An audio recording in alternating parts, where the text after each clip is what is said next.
Hello friends, welcome back to my YouTube channel struggle से success तक। मैं अनन्या श्रीवास्तव आज आपको डॉक्ट्रिन ऑफ लैप्स पॉलिसी के बारे में बताऊंगी, जो अंग्रेज़ों की एक साम्राज्य विस्तार की नीति रही है।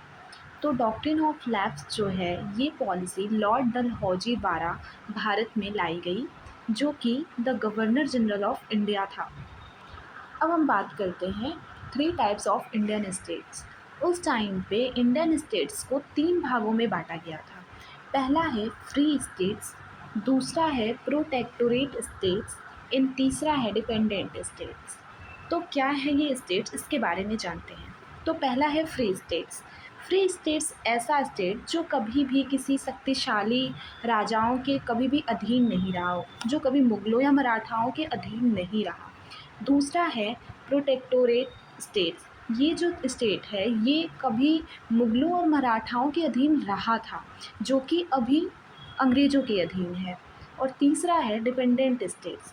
ऐसे स्टेट्स जिसके जो भी खर्चे हैं या ये किसी न किसी रूप में अंग्रेज़ों पर डिपेंड करते हैं, उन पर निर्भर हैं, तो ये हो गए डिपेंडेंट स्टेट्स। ठीक है। तो जो ये लैप्स वाली नीति थी, डॉक्ट्रिन ऑफ लैप्स की, ये केवल इन दो स्टेट्स पर लागू होती हैं, इन स्टेट्स, इस फ्री स्टेट पर नहीं। सिर्फ protectorate states and dependent state पर ये हमारी डॉक्ट्रिन ऑफ लैप्स की नीति लागू होती है, जो कि अंग्रेज़ों ने लाई थी।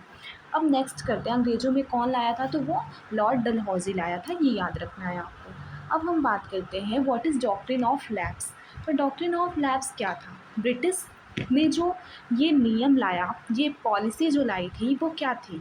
एक्चुअली जो ब्रिटिश साम्राज्य ने ये पॉलिसी लाई, वो ये थी कि कोई भी प्रिंसली स्टेट, यानी कोई जो राजा जिसकी कोई भी अपनी संतान पुरुष में, मतलब कोई लड़का नहीं हो उत्तराधिकार के लिए, कि जैसे राजा के बाद उनका पुत्र राजा बनता है, तो वो पहले उत्तराधिकार बोलते हैं कि हमारा उत्तराधिकारी ये होगा, अर्थात जब वो राजा नहीं होंगे तो उनकी जगह पर वो बनेगा शासक। इसके तहत इस अंग्रेज़ों ने क्या किया था कि ऐसे जो प्रिंसली स्टेट्स थे, जो कि भारतीय रियासतें थी, उनमें उन्होंने ये लाया कि अगर किसी भारतीय रियासत के राजा के पास उनकी खुद की संतान, मतलब खासकर पुरुष अगर संतान नहीं है, तो जो उनका पुरुष उत्तराधिकारी नहीं है, तो जो उनकी रियासत है उसको हम औपनिवेशिक मतलब औपनिवेशिक शासन में, अर्थात ब्रिटिश शासन में हम मिला लेंगे।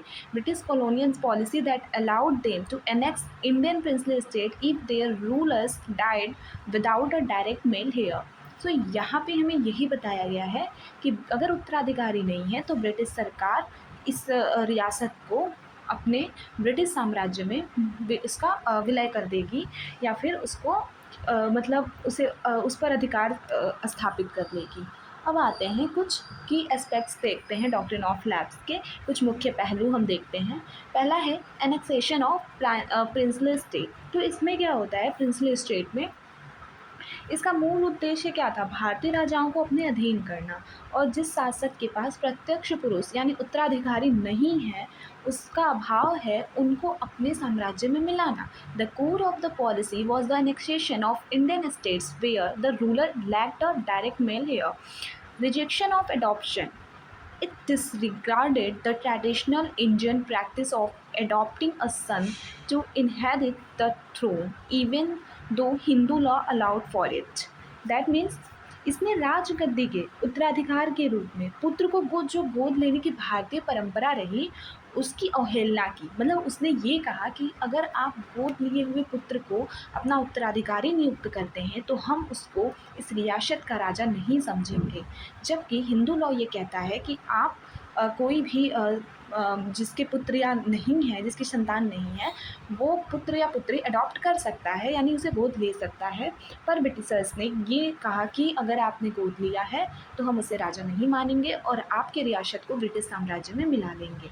अब बात आती है ब्रिटिश अथॉरिटी की। ठीक है। The British East India Company under Dalhousie claim the right to decide whether to recognize an adopted son as the ruler or to annex the state।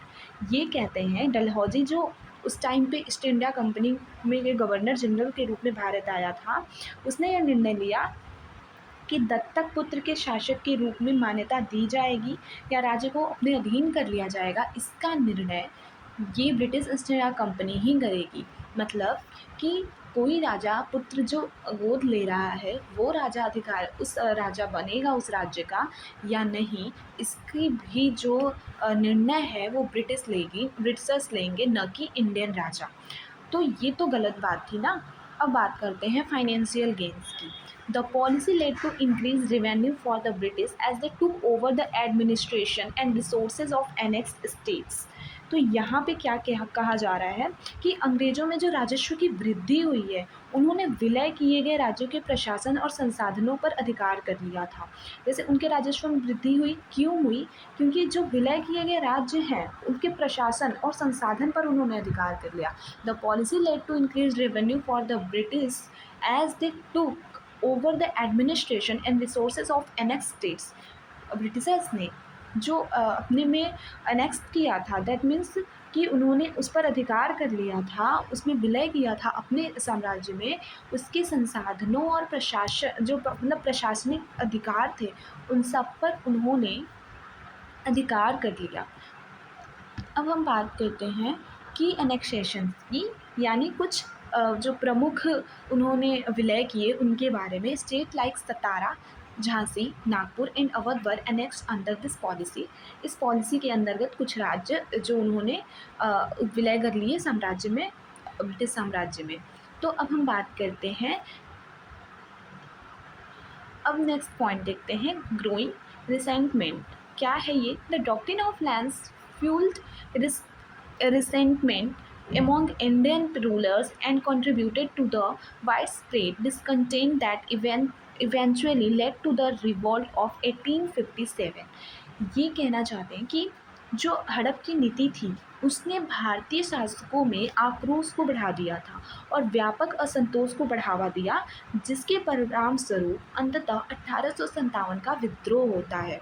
ये डॉक्ट्रिन ऑफ लैप्स की जो policy रही है, ये 1857 की जो रिवोल्ट होती है, जो क्रांति होती है, उसको मतलब उसके एक उत्पत्ति में एक बहुत बड़ा सहायक है।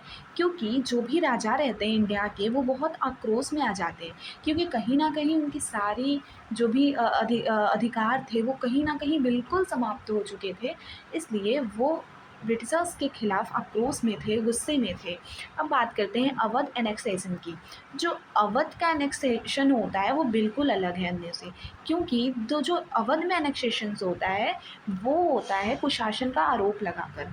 1856 में अवध के जो भी मतलब शासक थे उन पर ये इल्ज़ाम लगाया जाता है कि उन्होंने कुशासन किया है, तो उसका आरोप लगाकर भी ब्रिटिश ने इस डॉक्ट्रिन ऑफ लैप्स की पॉलिसी के तहत भारतीय राज्यों का जो विलय है वो अपने साम्राज्य में किया था।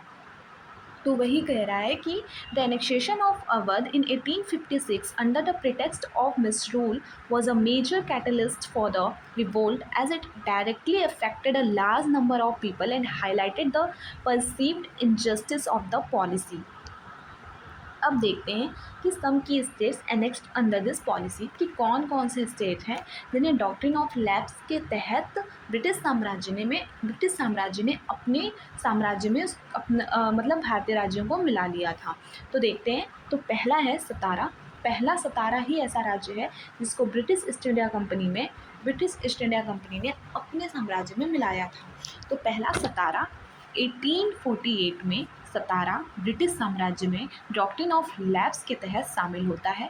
दूसरा है जैतपुर और संभलपुर, ये दोनों राज्य भी 1849 में ब्रिटिश साम्राज्य में शामिल होते हैं। फिर है बगाट 1850 में, उदयपुर 1852 में, झांसी 1853 में, नागपुर 1854 में, और अभी हमने ऊपर पढ़ा कि अवध पर कुशासन का आरोप लगाया गया 1856 में।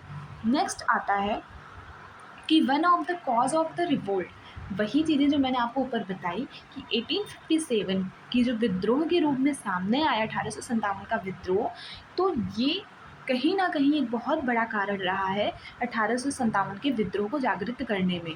हड़प की नीति ने अस्थिर की स्थिति पैदा कर दी थी और इसके तहत ही 1857 की क्रांति कहीं न कहीं शुरू होती है और एक ये बहुत बड़ा रोल प्ले करता है इस चीज़ में। The doctrine of lapse along with other factors created a volatile situation that culminated in the 1857 uprising।